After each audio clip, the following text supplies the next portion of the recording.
तुम्हारी अवस्थाएँ हैं 3 प्रकार से। तुमने सुना होगा, एक जागी हुई अवस्था, एक तुम जो सपने में घूमने वाली तुम्हारी अवस्था और एक तुम बेहोशी वाली अवस्था। तुमने जागी हुई अवस्था में पाया कि तुम और तुम्हारा मन तुम्हारी बुद्धि से पूरी तरह से चेतन में रहता है। तुम समझते हो, तुम्हारे चेतन मन काम करता है, तुम यथार्थ में जीते हो। स्वप्न तुम्हें सोते-सोते कई कर्म दिखा देता है। जो तुम कुछ भी सुनते हो, करते हो, देखते हो, वो खुली आँख से नहीं कर सकते। तुम्हें सिर्फ़ एक एहसास रहता है, जो तुम समझते हो कि ये सब झूठ है और झूठ था। कुछ भी सत्य वाली बात ना रही। बेहोशी की अवस्था तुम्हारी सोई हुई अवस्था है। एक परमात्मा आनंद की अवस्था। किसी भी अवस्था को समझने में गलतफ़हमी नहीं होनी चाहिए।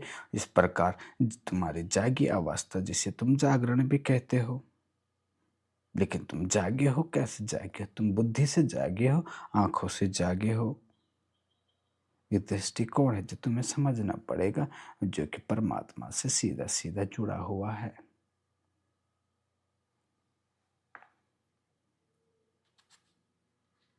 तुम करीब-करीब नींद में ही जी रहे हो, नींद में ही मर जाओगे, नींद में ही चले जाओगे। यदि तुम जाग गए, तो सभी रोग, काम, क्रोध, लोभ, मोह, अहंकार से तुम मुक्त हो गए। तुम प्रभु को उपलब्ध हो गए, परमात्मा को जान पाए। लेकिन तुम गहरी नींद और सपने में खोए हुए हो, जो कि तुम्हें बहुत ही आनंद में लगता है। सच तो ये है कि तुम हर पल सो रहे हो, सपने देख रहे हो। मानो दिन में सपने देख रहे हो, रात को सपने देख रहे हो। तुम जागते हुए सपने देख रहे हो, तुम चलते हुए सपने देख रहे हो।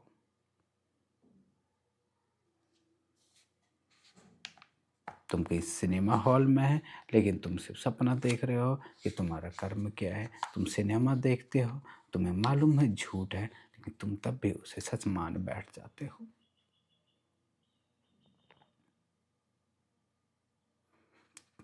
तुम देखा होगा, सपने की कोई यात्रा कोई लाभदायक या कोई उपयोगी चीज नहीं होती। सपना सपना होता है, यात्रा पूरी झूठी है। सुबह तुम उठते हो, जागते हो, वास्तविकता कहीं अलग है। लेकिन विडंबना यह है कि तुम सपने में ही सब कर रहे हैं। इस तरह से किया गया कार्य सब व्यर्थ होता चला जाता है। तुम सपने में ही पूछ रहते हो, परमात्मा है या नहीं। तुम सपने में ही तुम हिंदू, मुस्लिम, सिख, ईसाई बन बैठे हो, विद्वान बन बैठे हो, बुद्धिमान बन बैठे हो। सपने में ही तय कर रखा है तुम फलां-फलां धार्मिक ग्रंथ, फलां-फलां पूजा तुम करते हो। तुम सर्वश्रेष्ठ सिर्फ तुम ही हो। और एक बात तुम भूल गए कि सपने में तय की गई सारी चीज़ें 2 कौड़ी की भी नहीं होती, क्योंकि सोए हुए मनुष्य को किसी निष्कर्ष का मूल्य नहीं होता। सुना होगा, आध्यात्म की नज़र में सिर्फ जागा हुआ मनुष्य ही धार्मिक होता है, क्योंकि धर्म की परिभाषा में तुम अपने प्रति सोए हुए मालूम पड़ते हो, ये जागे हुए तुम महान मुनि हो। में भी आपस में लड़ाई झगड़े करते हो, एक दूसरे की हत्या करने पे उतारू हो जाते हो, दूसरे के पूजा स्थान और धार्मिक ग्रंथों को अपमानित करने से भी बाज नहीं आते। तुम समझते हैं कि तुम धर्म का काम कर रहे हो, लेकिन तुम मूर्खता का काम कर रहे हो। तुम अपना डंडा ही ऊंचा कर रहे होते हो। तुम जान पाए कि तुम अगर सोए हुए हो, तो तुम्हारी ये निंद्रा कैसे मिट सकती है, तुम इस सपनों से बाहर कैसे आ सकते हो। ये अज्ञानता से तुम, जो तुम्हारी बुद्धि के पर्दे लगे हुए, कैसे खुल जाएगी। तुम अपनी आंखें खोलो। तुम्हें अगर जागना ही है, तो हृदय से जागो, मन से जागो। वास्तविकता से बाहर निकलना है कि वास्तविक चीज क्या है, स्वप्न की चीज क्या है। तुम स्वप्न को वास्तविकता है, तो उस वास्तविकता से बाहर निकलना ही तुम्हें आनंद देगा।